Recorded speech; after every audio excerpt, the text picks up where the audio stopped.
우리 옆 사람을 인사하겠습니다. 주는 그리스도시요 살아계신 하나님의 아들이십니다. 하나님은 당신을 사랑하십니다.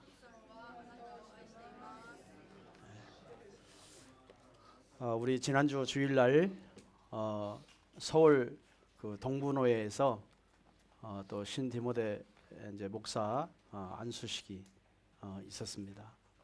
여러분이 그동안 기도해 주시고 또 많이 좀 축복해 주셔서 감사드리고요.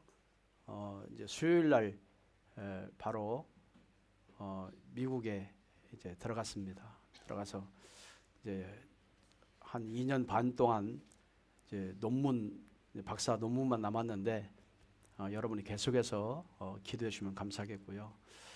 저는 하나님 앞에 감사한 거는 제 기도대로 다 응답받았다는 게 너무나 감사해요.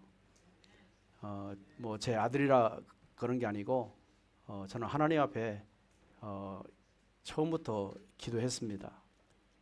나는 우리 가문에서 아들만 태어나도록 기도했습니다. 왜냐하면 목사로 만들어야 되겠다. 그래서 우리 디모데가 임신한 그 순간부터 이렇게 우리 집사람 배에 늘 아침마다 손을 얹어놓고 남자인지 여자인지도 모르고 신 디모데라고 이름을 지어놓고 믿음으로 기도했습니다. 참 다행히 본인들이 뭐 부모님이 너 신학해라 그런 것도 아니고 본인들이 자진해서 이렇게 신학을 하겠다고 결단을 하고 또 목회의 길로 가겠다고 결단한 것이 저한테는 응답이고 축복입니다. 이제 형보다 앞서 우리 신요한 목사가 앞서 목사 안수를 받았지만 참 우리 신요한 목사나 그 디모데 목사를 보면 그 정말 감사해요. 이렇게 요즘에 그 젊은이들이 자기 아버지 따라서 절대로 목회 안 넣는다고 하는데 절대로 목회 안 하고 신학교도 안 하고 뭐 목회해라 그러면은 나는 차라리 장로 되는 게 낫겠다고.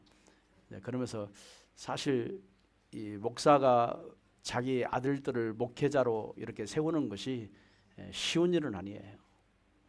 뭐 또 부모님이 기도했다고 무조건 되는 것도 아니고 그런데 하나님이 이렇게 응답으로 주셔서 얼마나 감사한지 모르겠고 앞으로 이제 우리 인원 전사님이나 강윤 전사님 또 레베카 신학을 제대로 공부를 해서 앞으로 우리 아자부 복음교회에 이런 목회자들이 좀 많이 일어나도록 여러분이 기도해 주시면 참 감사하겠습니다. 계속해서 기도해 오셨지만 이제 참 감사한 것은 이제 목사로 이렇게 두 번째죠. 이제 첫 번째는 신요한 목사고 두 번째는 이렇게 신 디모데 목사로 또 이제 신 디모데는 이제 학자로 또 그 신학 학자로 또 앞으로 신학교를 또 세워서 운영할 만한 그런 인재로 또 저와 여러분이 기도 속에 이렇게 세워진 것이 얼마나 감사한지 모르겠습니다. 저는 일본에 반드시 우리 후대들을 살려야 일본 선교가 된다고 믿습니다. 지금 무목교회들이 많이 일어나고 교회들이 다 문 닫고 있고 또 신학교가 문 닫고 있고 또 일본 자체가 교회들이 다 무너지고 있습니다. 10년 안에 무너질 교회가 너무 많이 있습니다. 그래서 우리 교회는 어떻게 하든지 우리 후대들을 키워서 또 신학교를 빨리 세워서 앞으로 이렇게 일본을 살릴 수 있는 그런 거점이 되어지는 그런 모델 교회가 될 줄로 믿습니다. 이번에 또 월요일 날 우리 국제 개혁과 우리 개혁이 함께 이번에 이 총회를 모였습니다. 총회를 모였는데 몇 회냐면 110회, 110년이 지난 거죠. 110년이 된 역사적인 통합 예배를 하나님 앞에 드렸고요. 우리는 한 교총이라고 합니다. 한 기총이 아니고 한 교총입니다. 한교총이란 말은 한국 기독교 연합회 총회를 말합니다. 그러면 한국의 합동 측, 그 통합 측, 또 감리교, 성결교 이런 모든 엄청난 큰 교단들이 다 함께 연합이 되어 있는 그런 교단이죠. 그래서 세계에서 가장 큰 교단입니다. 이제 이런 교단에 소속되어서 또 이렇게 우리 교회가 본격적으로 일본 교단과 함께 협력 사역할 수 있는 그런 부분들이 열려진 것이 얼마나 감사한지 모르겠습니다. 우리는 이제 제한받지 않고 뭐 이단이니 뭐니 막 이런 제한을 받지 않고 이렇게 한 발짝 넘어서서 이제 교단과 함께 선교할 수 있는 그런 기반이 됐다는 것이 얼마나 감사한지 모르겠습니다. 사실 우리가 그동안 다락방이라고 하는 이름을 가지고 제안을 많이 받았죠. 제안을 많이 받았지만 이제는 그거를 뛰어넘어서 이제 전 세계 교회와 선교지와 함께 활동할 수 있는 그런 시스템이 된 것이 얼마나 감사한지 모르겠고요. 또 이제 9월달에 우리 예원교회 그 방송 그 촬영팀들이 우리 교회 방문하게 됩니다. 그래서 저는 10월달에 예원교회 선교사 파송을 이렇게 받게 될 겁니다. 그래서 준비 차원에서 그래서 앞으로 예원교회와 함께 캠프팀들이 또 우리 청년들과 우리 또 학생들과 함께 계속 이렇게 들어와서 하여튼 일본 교회에 좀 부흥 운동이 일어나고 또 많은 현장을 살리는 그런 전도 운동을 본격적으로 하려고 이렇게 선교사 파송을 받게 됩니다.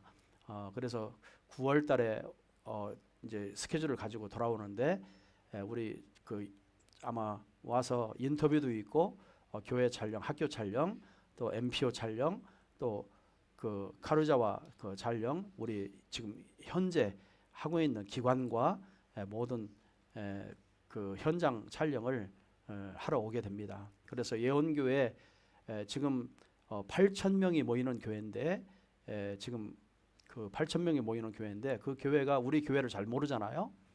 모르니까 또 우리 교회를 또 알리고 우리 교회를 또 그분들이 계속 가슴에 담고 함께 기도하고 협력하려고 우리 교회를 알려고 촬영팀을 보냅니다. 그래서 좀 그런 부분들을 가지고 여러분이 기도하시면서 좀 준비해 주시면 너무나 감사하겠고요. 오늘 말씀은 빈들에서 서 있는 사람 세례 요한을 말씀하죠. 지난주에 우리 신요한 목사님이 그 세례에 대한 그런 부분을 말씀을 하셨을 겁니다. 오늘은 오늘 마가복음에 대한 이런 부분들을 여러분이 좀 제대로 알고 그리고 그 다음에 한 장 한 장 이렇게 나가면 눈이 더 확 열리게 될 것입니다. 그래서 오늘은 좀 구체적인 말씀보다는 전체적인 내용을 서론에 대한 부분을 말씀을 드리려고 합니다. 오늘 마태복음 1장 1절에 하나님의 아들 예수 그리스도의 복음의 시작이다. 이 저자가 누구지요? 마가복음을 쓴 것은 이 마가 요한이죠. 마가 요한이 이 성경을 쓰게 됐습니다. 사실 마가나 누가는 예수님의 제자가 아닙니다. 예수님의 제자가 아니고 성경을 썼기 때문에 우리는 마가나 누가를 이렇게 예수님의 제자라고 말할 수 있어요. 그런데 마가나 누가는 성경을 썼지만 그러나 예수님의 12제자는 아니었습니다. 그럼에도 불구하고 예수님의 행적에 대한 부분을 아주 그 소상히 기록을 했고, 왜 그러면 마가가 이 성경을 기록하게 됐을까? 좀 이런 부분들을 여러분에게 말씀을 드리려고 합니다. 이 마가는 누구냐면 여러분 바나바 아시죠? 바나바의 생질입니다. 바나바의 친척의 관계입니다. 이 마가는 굉장히 부유층의 아들이에요. 부유층의 아들이었습니다. 상당한 이 부유층이었습니다. 왜냐하면 그 증거가 뭐냐면 예루살렘 교회 시작할 때에 마가의 다락방 이 마가의 집에서 시작했잖아요. 그때 몇 명 모였습니까? 120문도가 모였어요.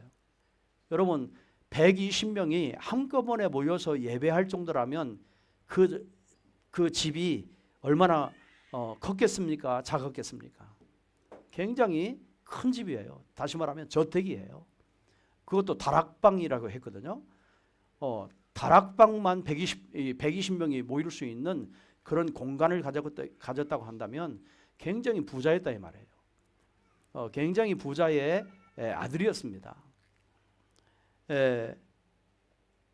또 이 마가는요, 사도행전 13장에 바나바와 바울이 선교사로 파송을 받을 때 이 마가는 바나바와 바울의 수행원으로 함께 따라갔던 사람이에요. 수행원으로. 그래서 사도행전 13장 5절에 보면은 살루미에 이르러 하나님의 말씀을 유대인에게 여러 회당에 전할세. 자, 거기에 나와 있죠. 요한을 수행원으로 두었더라.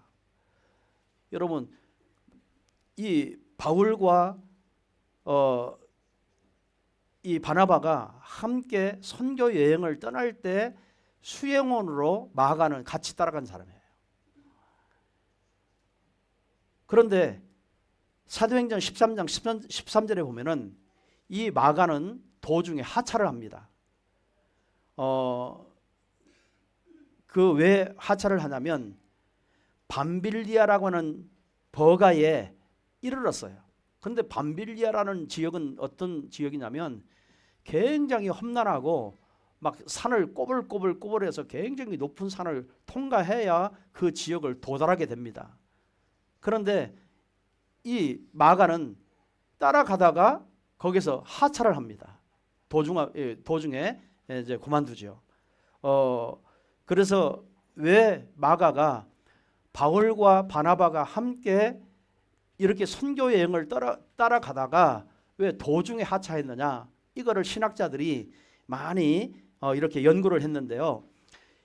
혹시 부잣집의 아들인 까닭에 고생을 하지 않아서 고생길을 가고 싶지 않아서 도중에 하차했다. 이런 학설도 있고요. 두 번째는 풍토병에 걸려서 갈 수가 없었다. 이런 말이 있고요. 세 번째는 바울은 굉장히 그 당시에 개종을 하고 선교사로 나가기 때문에 굉장히 열심히 있던 사람이잖아요.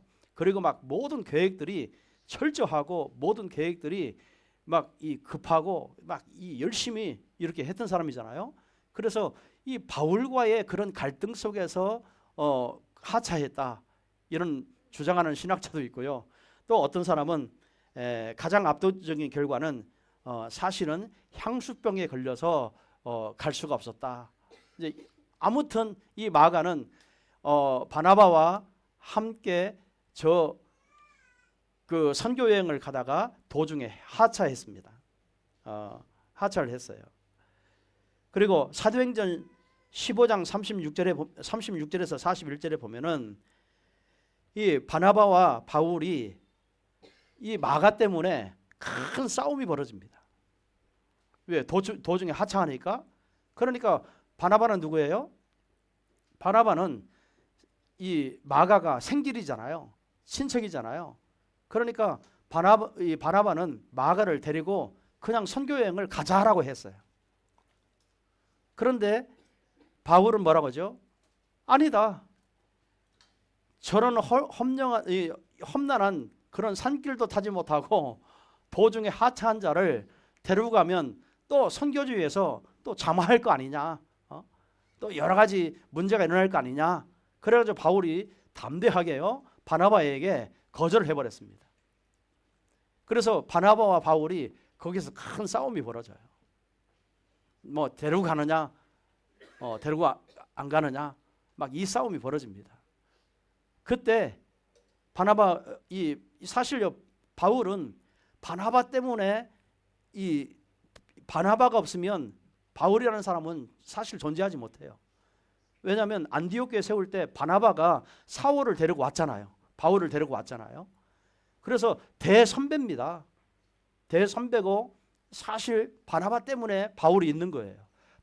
이 바나바가 노했으면 바울이라는 존재는 이 거의 바나바가 아니면 바울이라는 존재는 등장하지 못하죠.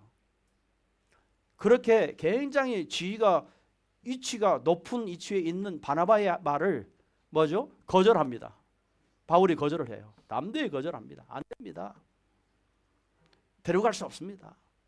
거기서 큰 다툼이 일어날 때 그때 바나바가 이 마가를 데리고 따로 이제 선교지를 또 따로 가고 바울은 다른 팀과 함께 다시 선교팀과 함께 가게 됩니다. 자, 이러면서 이제 성경은 제가 주보에도 기록되어 놨으니까 꼭 읽으시기 바랍니다. 성경까지 읽으면 제가 시간이 많이 걸리기 때문에 그래서 아주 이제 먼 훗날에 바울이 뭐라고 하냐면 디모데후서 4장 9절에서 11절에 보면은 이렇게 이야기합니다. 너는 어서 속히 내게로 오라. 대만은 이 세상을 사랑하여 나를 버리고 데살로니가로 갔고 그레스게는 갈라디아로 갔고 디도는 달마디아로 갔고 그러면서 누가만 나와 함께 있느니라. 내가 올 때에 누구를 데려오라고요? 마가를 데리고 오라. 그가 나의 일에 유익하니라 라고 합니다. 자, 먼 훗날에 세월이 지난 후에 바울이 나이가 이제 늙고 병들고 지금 감옥에 갇혀 있어요. 감옥에 갇혀 있는데 지금 누가와 함께만 남아있다고 합니다. 그러면서 누구를 데려오래요? 옛날에 헤어졌던 마가를 데리고라고 합니다. 마가를 데리고 와라. 그러면서 뭐라고 얘기합니까? 내게 유익이 될 것이다 라고요 이야기를 합니다. 자, 내게 유익한 사람이다. 자, 지금 바나바와 바울이 다툼을 해서 이 마가를 내보내고 함께 선교 여행을 함께 하지 못하고 사역도 같이 못했어요. 어느 날 이제 나이가 들어서 그런지 감옥에 있어서 그런지 갑자기 마가를 다시 데려오라고 얘기합니다. 그러면서 뭐라고 하냐면 내게 유익하니라 그래. 내게 유익한 사람이다 그럽니다. 자, 이 말은요 옛날에 저 마가를 뭐 잘못한 거 이런 거를 다 용서해 주겠다 그런 의미도 있지만 중요한 게 뭐냐면 마가라고 하는 사람이 굉장히 많이 변했다는 겁니다. 변화됐다는 겁니다. 그래서 정말 이 선교 사역과 목회 사역과 모든 바울의 사역에 굉장히 유익할 만한 사람으로 이렇게 변화가 됐다는 거예요. 그래서 바울이 감옥에서 저 마가를 데려오라고 이야기를 합니다. 이해되십니까? 스토리니까 좀 잘 이해를 잘 들으셔야 돼요. 딴 생각하면 안 됩니다. 그래 데려갑니다. 자, 그러면 마가는 어떻게 누구 때문에 변화되어 있었을까? 여러분 바나바하고 같잖아요. 바나바는 역사를 보면은요, 바나바는 마가를 데리고 가서 얼마를 못 지나고 바로 죽습니다. 그러면 바나바가 이 마가를 변화를 시킬 수가 없었어요. 그렇죠? 왜? 얼마 못 가서 죽었으니까. 그러면 이 도대체 마가를 누가 변화시켰냐 이 말이에요. 그 답이 베드로전서 5장 12절에 나와 있습니다. 베드로전서 5장 12절에 보면 내가 진실로 형제로 아는 실로아노로 말미암아 너희에게 간단히 있어서 권고하노니 이것이 하나님의 참된 은혜임을 증거하노니 너희는 이 은혜를 굳게 서라. 그러면서 택하심을 함께 받은 바벨론에 있는 교회가 너희에게 문안하고, 그 바벨론이라는 말은 로마를 말합니다. 이 로마를 말해요. 그때 거기를 뭐라고 합니까? 내 아들 마가도 그러하노라. 마가도 그리 하느니라 그랬어요. 무슨 말이죠? 베드로가 마가를 누구로 삼았어요? 내 아들로 삼은 거예요. 그러면 영향을 누구에게 받았다는 거예요? 누구에게? 베드로에게 받은 거잖아요. 베드로가 마가를 자기 아들로 삼았다고 그랬어요. 자, 좀 말씀을 드리면 나중에요. 베드로가 마가를 이렇게 아들로 삼았어요. 그리고 베드로의 사역은 여러분 베드로 알죠? 베드로는 사실 갈릴리 바다에서 고기를 잡는 어부였고 공부를 많이 못했어요. 그러니까 그 당시에 이 언어가 능통하지 못해요. 그런데 누가 통역을 하냐면 베드로의 모든 메시지를 마가가 통역을 합니다. 모든 메시지를요 마가가 이렇게 통역을 해요. 이 통역자로 쓰임을 받습니다. 그래서 이 마가는 누구의 영향을 받았냐면 베드로의 영향을 절대적으로 받았습니다.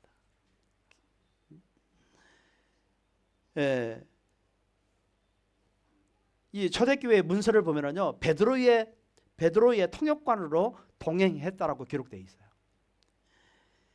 자, 누가 마가를 데리고 다니면서 치유하고 이 마가를 이렇게 성숙시켰느냐, 성장을 시켜줬느냐, 그게 바로 베드로입니다. 여러분 베드로는 누굽니까? 우리가 잘 아는 베드로는 사실 굉장히 예수님 공생애 때 실패를 많이 한 사람이거든요. 뭐 어부로서도 실패했고 굉장히 가난했고 굉장히 예수님 막 따라다니면서도 뭐 자기가 막 앞에서 리더하려고 막 그런 생각만 가지고 있었고 이 예수님 3번이나 부인했고 또 말고에 막 길을 자르고 막 이런 일을 했잖아요. 그러니까 베드로 나름대로 굉장한 상처가 많이 있는 사람이고 예수님 앞에 자기가 실수를 많이 한 사람이고 실패를 많이 한 사람이고 정말 자기의 이 굉장히 힘들고 어려운 시절이 베드로에게도 있었어요. 그런데 마가는 저 바울과 헤어지고 바나바와 함께 따라 나왔는데 바나바가 죽고 자기 혼자 외로이 남아서 이렇게 어떻게 갈 길이 없는 거예요.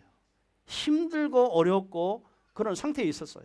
그때 베드로가 이 마가를 데려다가 이렇게 아들로 삼고 이 치유하고 양육한 거죠. 이러면서 굉장히 마가가 이 변화가 시작됩니다. 여러분 사실 베드로가요 굉장히 치유 사역을 한 거예요. 왜? 자기가 실패해봐 경험이 있잖아요.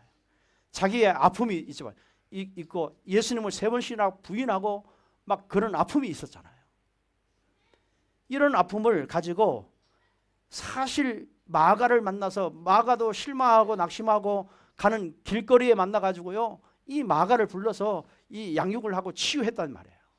그래서 잘 이 복음으로 양육을 아주 잘해준 겁니다. 네. 여러분 그래서 오늘 본문 1장 1절에 마가는 첫 번째 뭐라고 씁니까? 자기가 마가복음을 쓰면서 첫 번째 쓴 내용이 뭡니까? 뭐죠? 하나님의 아들 예수 그리스도의 복음의 시작이다. 여러분 다른 성경은 다 예수님의 탄생과 막 탄생이니 뭐 천사님 나타나고 막 예수님 성장기 이런 모든 것들을요 다 이 서두에 기록을 해놨거든요. 그런데 마가복음은 막 바로 하나님의 아들 예수 그리스도의 복음의 시작이다라고부터 씁니다. 여러분 이 말은요 마태복음 16장 16절에 베드로가 고백한 것처럼 주는 그리스도시요 살아계신 하나님의 아들이십니다. 이 복음이 모든 것입니다라고 하는 것을 그 영향을 받았기 때문에 마가도 똑같이 첫 서두에 그 내용을 쓴 거예요. 복음이 다다. 복음이 시작이다. 이거를요 베드로의 100%의 영향을 다 받았기 때문에 이렇게 쓰게 된 거예요. 아멘.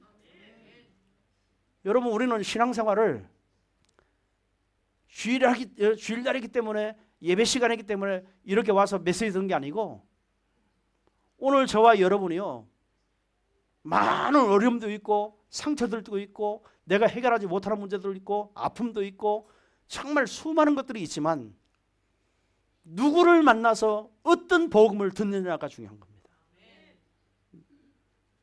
어떤 양육을 받느냐가 중요합니다. 여러분, 그게 다입니다. 제자 훈련은요 딴 게 아닙니다. 누구를 만나서 어떤 복음을 제대로 듣느냐 말이에요. 여러분, 그 사람은 그 영향을 반드시 받게 되어 있습니다. 이 베드로의 영향을요 이 마가는요 그대로 받은 거예요. 이 복음을 그대로 받은 거예요. 그러니까 구지구지하게 딴 것을 많은 것을 설명하지 않아요. 이 사복음서 중에 마가복음은 아주 핵심적인 부분들을 원색적으로 이 부분을 쓰게 됩니다. 그 영향은 누구에게 받았다? 베드로에게 받았다.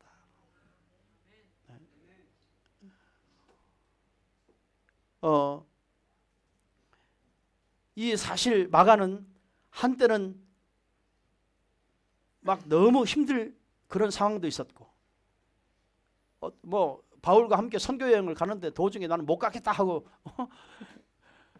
도중에 하차하고 나는 내 길로 가겠다 하고 가버리고, 이제 많은 학생들이 이렇게 이야기합니다. 왜 그랬을까? 마가는 왜 그랬을까? 너무 부유하게만 자라가지고, 너무 부유하게만 자라서 고생을 못해서, 고생을 안 해본 사람이라서 고생을 싫어한다. 그래서 선교 여행을 가는데도 고생이 될까 봐 그래서 안 갔다. 여러분, 복음은 사실 놀러 가는 거 아니잖아요.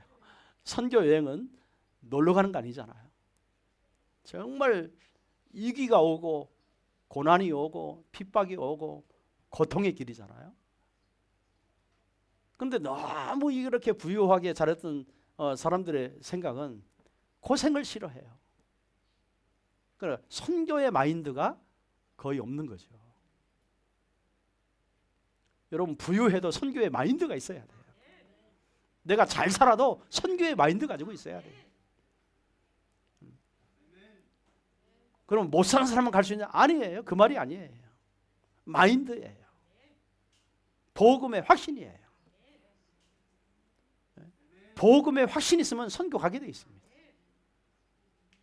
영원 구원에 정말 이 복음에 확신 있는 사람 가게 돼 있습니다. 그런데 사실은 이 마가는요 청년 때 그러지를 못했거든요. 그냥 바나바가 굉장히 이렇게 막 선교, 전도, 교회 막 이런 사역을 하다 보니까 따라다니면서 나도 좀 같이 할까 하고 이렇게 같은 사람이에요. 그런데 실제로 밤빌리아로 가는 그 산길을 보니까 도저히 자기는 안 되겠거든요. 그래 도중에 포기를 했지만 다행히 정말 베드로를 만나서 정확한 복음을 듣고 이렇게 완전히 마가 복음을 쓸만한 그런 인재로 변화됐다는 겁니다. 대단한 사역이죠. 오늘 저와 여러분이 이런 사역이 되기를 바랍니다. 이런 만남이 되기를 바랍니다. 우리 후대들이 여러분들을 만나는 것이 축복이냐, 또 무엇을 배울 것이냐, 어떤 신앙관을 배울 것이냐, 이런 만남의 축복이 굉장히 중요한 겁니다. 두 번째요, 마가는 이 복음서를 왜 쓸 수밖에 없었던가? 여러분, 책을 쓰려면 책에 대한 목적이 굉장히 중요하잖아요. 그럼 마가복음을 쓰는데 굉장히 중요한 목적을 가지고 쓴 거예요.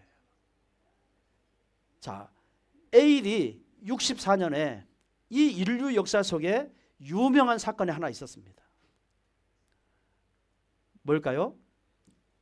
로마에 대화재가 일어났던 사건. 네로 황제가 완전히 정신병에 걸려가지고 이 로마를 완전히 불살라버렸어요.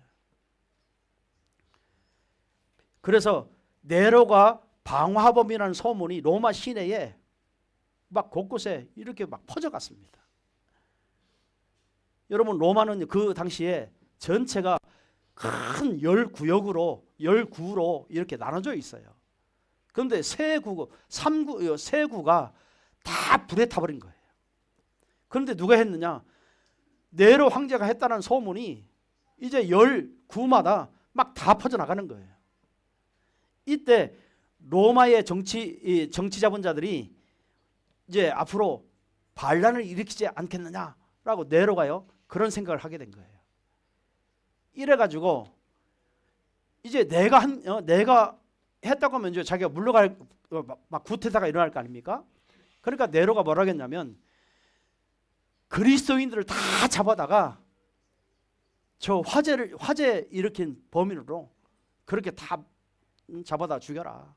그 막 돔 속에 그리스도인들을 잡아다가 사자의 입에 막 물려 죽이게 하고, 여러분 시브리에서 11장에 나오잖아요. 막 톱으로 키워서 죽이게 하고, 이런 엄청난 환란이 그 당시에 일어나게 된 거예요. 네? 막 끔찍한 사건들이 일어났어요. 자, 예수 믿는 사람마다 다 잡아다 죽이는 그런 시대가 됐으니까 크리스찬들은 얼마나 소망이 없고 힘이 다 빠져 있고 막 이 굉장히 어려움과 고통 속에, 고난 속에 소망을 완전히 이제 우리는 이제 죽었구나, 이제 끝났구나, 도대체 예수 그리스도는 누구냐, 도대체 하나님 믿는 게 뭐냐, 막 원망하면서요 이 완전히 크리스찬들까지 힘이 쫙 빠져가지고 굉장히 고통 속에 있었어요. 자, 그런데 사람 손에 의해서 전달되는 게 있었어요. 사람의 입을 통해서 입으로 전달되는 메시지가 있었어요. 그게 소책자입니다. 뭐냐? 마가복음. 크리스찬들에게 자꾸 이 마가복음이요 전달되기 시작한 거예요. 입을 통해서 전달되기 시작한 거예요. 그 메시지를 듣고 굉장히 절망 가운데서 크리스찬들이 소망을 찾은 거예요.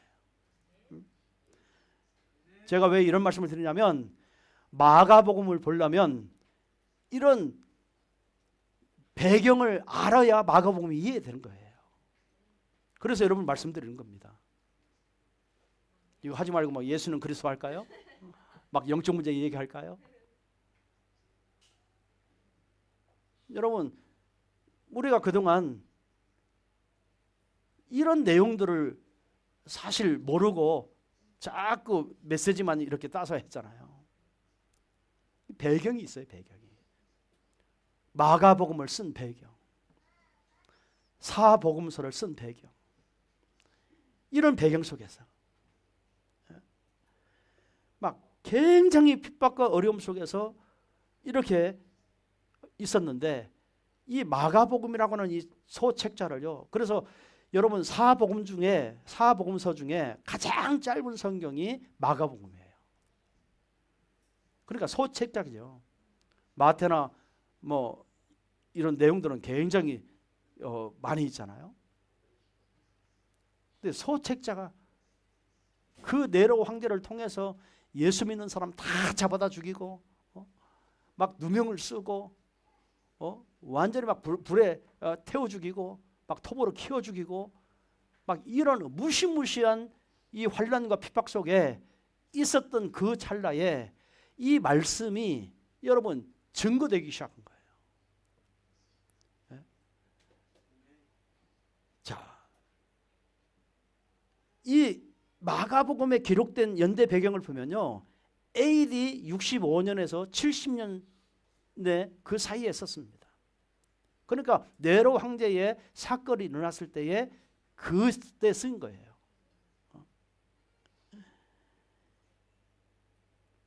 자, 이 마가복음은 죽어가던 그리스도인들, 정말 유일하게 길이 없다고 이제 자포자기하고 포기한 그런 상태예요. 그때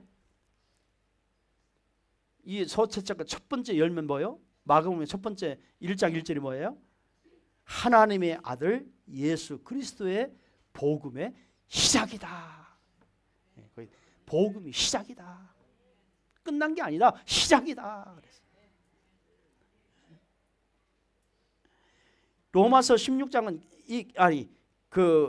마가복음 16장은 굉장히 짧은 성경이지만 굉장히 중요한 답들이 들어있고, 여기에요 굉장히 중요한 내용들이, 사복음서 중에 이게요 첫 번째 복음이잖아요. 첫 번째 쓴 복음이잖아요. 이 복음을 완전히, 이 복음을 가지고요 크리스찬들을 살리기 시작한 거예요. 핍박을 당하는 크리스찬들을 이 복음을 가지고 살리기 시작했어요. 자,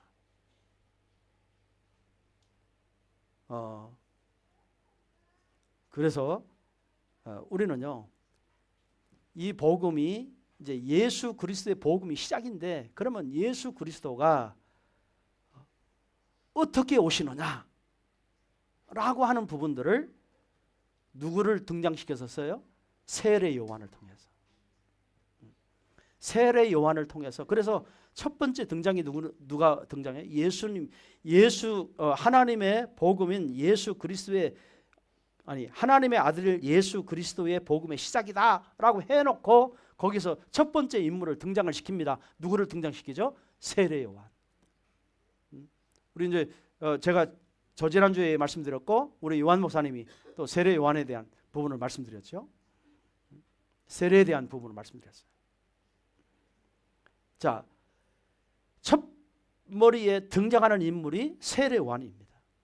이 세례 요한은 예수 그리스도를 소개하기 위해서 6개월 전에 먼저 나타난 자입니다. 세례 요한은 누구죠? 예수님의 길을 예비한 자. 세례 요한은 이 땅에 어떤 삶을 살고 갔느냐. 그래서 마가복음 5장 6절에서 5절에서 6절에 보면은 온 유대 지방과 예루살렘의 사람이 다 나아가 자기 죄를 자복하고 요단강에서 그에게 세례를 받더라. 자, 그러면서 6절에 보면 요한은 낙타털을 옷을 입고 허리에 가죽띠를 띠고 메뚜기와 석청이를 먹었더라. 그가 전파하여 이르되 나보다 능력 많으신 이가 내 뒤에 오나니 나는 굽혀 그의 신발끈을 풀지도 감당하지 못할 것이다. 못하겠노라. 여러분, 세례 요한이, 자, 예수님이 직접 말씀하셨어요. 세례 요한이 두 가지 극찬을 받습니다. 첫 번째는 여인이 난 자 중에 가장 큰 자다 그랬어요. 이 지구상에 여자들이 이 지구상에 70만 인구를 낳잖아요. 그 중에서 가장 큰 자라고 예수님이 인정했어요. 그리고 세례 요한은요, 예수 그리스도보다 6개월 먼저 와서 그리스도의 길을 예비했어요. 자, 보세요. 지금 상황이 네로 황제의 사건을 통해 가지고 기독교인들을 다 말살시키고 죽이고 막 토백 키워 죽이고 막 맹수에 물려 죽이고 이런 엄청난 고난 속에 완전히 예수 믿는 것을 자포자기하고 막 포기할 수밖에 없는 그런 환경이지 않았습니까? 그런데 이 소책자 마가복음을 통해서 여러분요, 이 사람들이 힘을 얻게 되지 않습니까? 그렇다면 지금 예수 믿는 백성들은 누구를 따라가겠어요? 세례 요한을 따라갈 수밖에 없잖아요. 세례 요한이 메시아인 줄 알 수 있잖아요.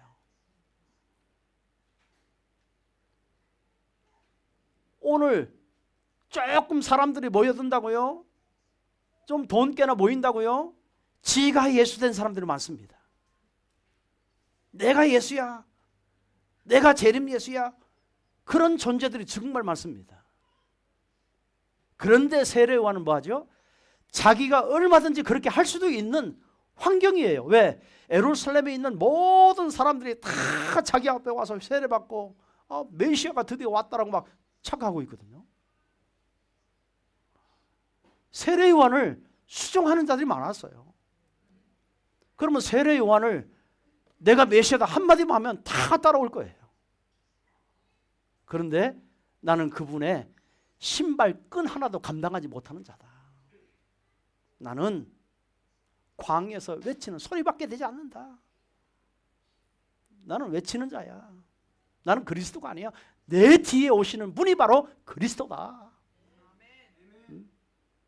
여러분, 이 세례요한이요, 그래서 예수님이 여자의 난 중에 가장 큰 자라고 말씀하셨어요. 자기가 메시아라고 할 수 있는 환경인데도 자기의 메시아가 아니라 나는 그분의 신발끈도 내가 감당하지 못한다. 풀지도 못한다. 나는 그런 존재가 아니야. 그냥 겸손이 아니에요. 완전히 복음 앞에 나는 이 복음 때문에 생을 건 사람이야 라고 한 거예요.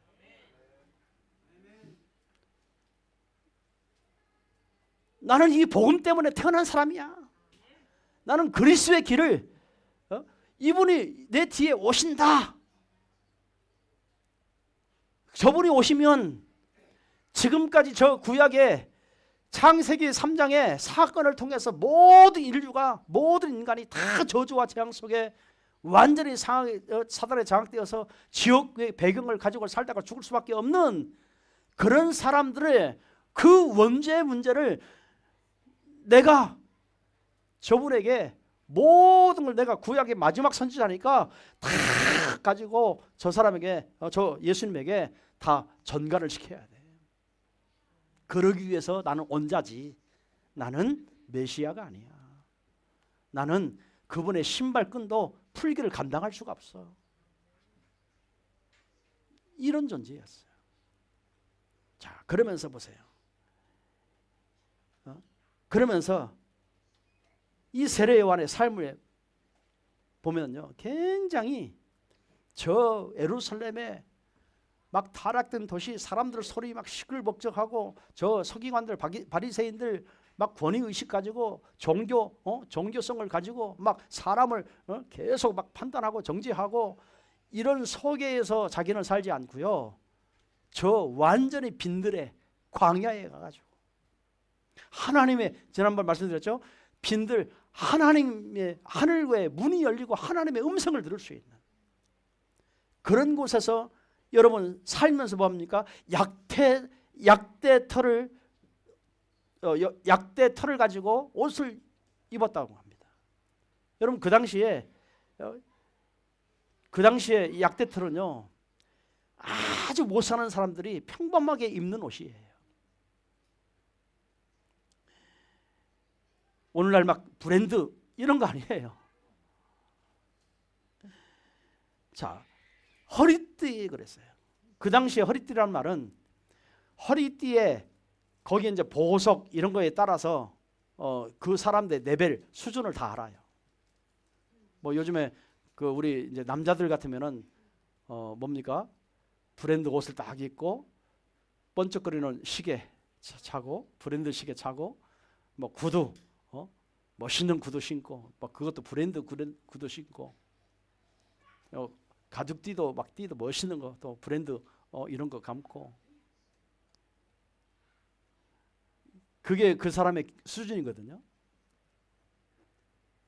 그런데 이 사람은 우리 옛날 시골에 자랄 때 이 옷 입고 뭡니까? 그냥 새끼줄 이 뭡니까? 그 어떤 새끼 있잖아요. 새끼줄 알아요? 네, 집으로 만드는 그거 하나 딱 하고 막 일하고 그랬거든요. 지금 마치 세례요한이 그런 모습이에요.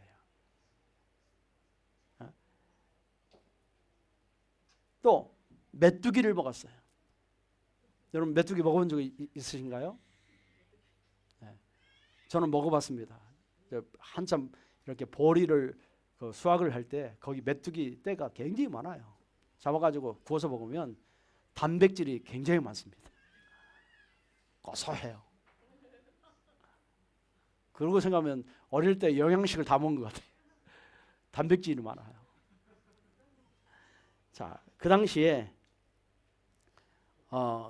경제 활동이 불가한 사람, 아주 가난해서 먹을 수가 없는 사람들은 이렇게 메뚜기 이런 거 잡아서 먹고 살았습니다.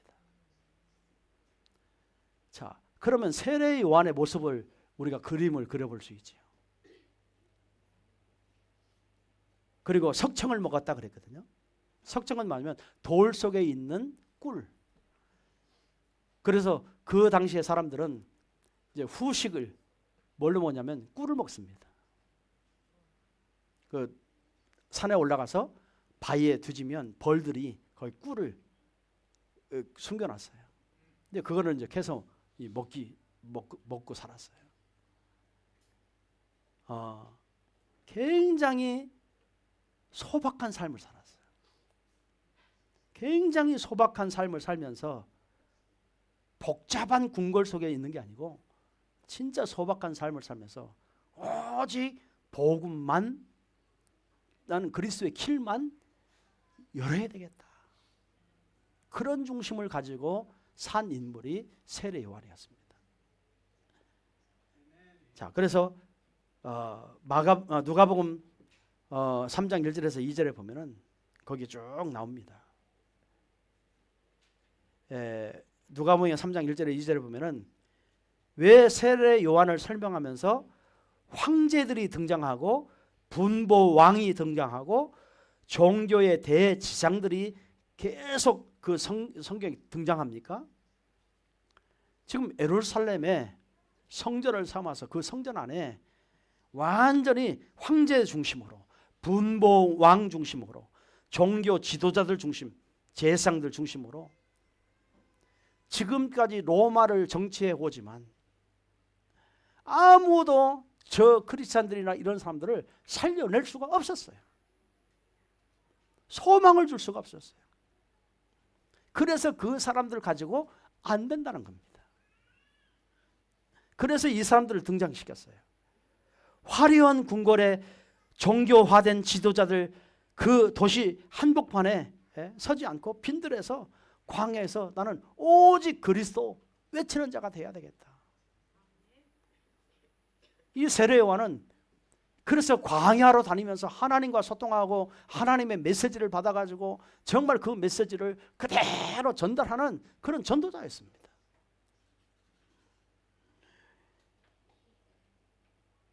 그러니까 지난 2주 전에도 말씀드렸죠. 정말 우리가 소리가 돼야 돼. 소리. 외치는 자 소리가 돼야 돼요. 오늘 저와 여러분은요, 이 복음에 외치는 소리입니다. 내가 잘나서, 내가 잘해서, 내가 이런 사역을 잘해서 그게 아니에요. 우리는 다다 그냥 소리입니다. 소리. 복음의 소리를 여러분 내기만 하면 되는 거예요. 여러분 정말 저와 여러분 빈들에서 이런 소리가 되시길 바랍니다. 복음의 소리를 외치는 자. 예수님이 바로 그리스도다. 우리 인간이 해결할 수 없는, 정말 해결하지 못하는 그 근본 문제를 해결하는 해결자가 바로 그리스도다. 우리 주위에 정신적으로 시달리고, 여러분요 정말 가정으로 시달리고, 자녀로 시달리고, 경제로 시달리고, 병으로 시달리고, 여러분 육신 문제가 다 드러나서 시달리는 사람들이 얼마나 많이 있습니까? 그 사람들 앞에 서서 우리는 외치는 소리가 돼야 돼요. 당신들이 해결할 수 있는 길은 오직 이 길밖에 없다.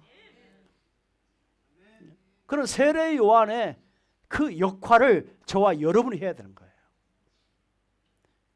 이번 주에도 여러분 소리가 되시길 바랍니다. 빈들 정말 광야에서 계속 하나님과 집중하면서 하나님의 음성을 다 들으면서 메시지를 가지고요.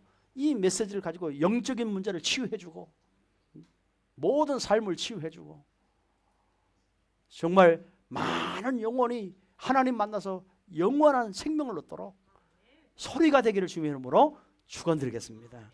기도하겠습니다. 하나님 감사합니다. 오늘 마가복음 시작하기 전에 모든 서론을 가지고 마가라는 사람의 인물을 우리가 알게 하심을 감사합니다. 하나님, 우리도 여러 가지 상처가 있고 많은 어려움이 있고 힘든 문제가 있지만 누구를 만나서 어떤 복음을 듣느냐에 따라 오늘 우리가 그 영향을 받고 변화가 되어서 이렇게 복음을 전하는 증인이 되어지도록 우리 사랑하는 모든 성도들을 축복하여 주옵소서. 하나님의 세례의 요한처럼 우리가 정말 예수님을 나타내고 예수님의 길을 예비하고 광야에서 외치는 소리가 되어지게 하시고 오직 그리스도만 드러내는 증인들이 되어지도록 축복하여 주옵소서. 이번 주에도 하나님 우리 주위에 많은 어려움 속에 빠져 있는 자들에게 정말 이 복음의 소리가 되어지도록 그래서 정말 한 생명 한 생명을 이 복음 속으로 들어올 수 있도록 복음 전하는 전도자가 되어지도록 축복하여 주옵소서. 감사드리며 주 예수 그리스도의 이름으로 기도드립나이다. 아멘.